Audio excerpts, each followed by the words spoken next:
కావేరీ వివాదంపై తమిళనాడులో చేపట్టిన బంద్కు మద్దతుగా పలుచోట్ల డీఎంకే కార్యకర్తలు ఆందోళనలు చేపట్టారు.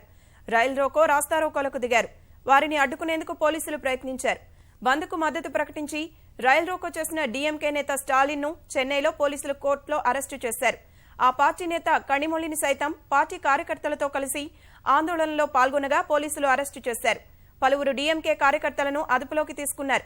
ఈ క్రమంలో పలుచోట్ల తోపులాటలు, ఉద్రిక్త పరిస్థితులు చోటు చేసుకున్నాయి. తమిళనాడులో బంద్ నేపథ్యంలో పాండిచ్చేరిలోనూ భద్రత కట్టుదిట్టం చేశారు. కీలక ప్రాంతాల్లో భారీగా బలగాల్ని మోహరించారు.